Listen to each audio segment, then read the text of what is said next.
চট্টগ্রাম বন্দরের ইয়ার্ডে দুটি র্যাকের উপর সাজিয়ে রাখা হয়েছে একাধিক কন্টেনার। আবার রেলওয়ের সিজিপিওয়াই এর ট্রানজিট পয়েন্টে 6টি র্যাকে 100-র বেশি কন্টেনার রাখা। প্রয়োজনীয় ইঞ্জিন না পাওয়ায় এভাবে পড়ে আছে কন্টেনারগুলো। রেলওয়ের ইঞ্জিন সংকটের কবলে পড়ে কন্টেনার পরিবহনে চরম বেকায়দায় পড়েছে চট্টগ্রাম বন্দর কর্তৃপক্ষ। স্বাভাবিক সময়ে দৈনিক অন্তত 160টি কন্টেনার পরিবহন হলো, এখন তা 50 থেকে 60 কন্টেনারে নেমে এসেছে। কন্টেনার পরিবহন স্বাভাবিক রাখতে প্রতিদিন 4 থেকে 5টি ইঞ্জিন বরাদ্দের অনুরোধ জানিয়ে চিঠি দেওয়া হয়েছে রেলওয়েকে। 3-4টা ইঞ্জিন যদি এভরিডে মুভ করে তাহলে আমাদের প্রায় 150 থেকে 160 টিউস কন্টেনার যাওয়ার কথা। মাত্র 2টা ট্রেন রেলওয়ে কর্তৃপক্ষ দিতে পারছে।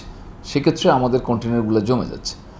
যেখানে আমাদের 876 টিউস ক্যাপাসিটি, সেখানে এখন 1400 টিউস আমরা রেখেছি।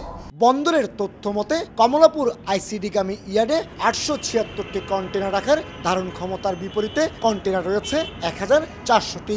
এমনকি আইসিডিগামী আরও 1000-এর বেশি কন্টেনার নিয়ে বহির্নোঙরে অন্তত 5টি জাহাজ অপেক্ষায় রয়েছে। আমদানি করা পণ্যভর্তি কন্টেনার 6 থেকে 16 দিন অলস পড়ে থাকায় পণ্যের দামে প্রভাব পড়ার আশঙ্কা ব্যবসায়ীদের।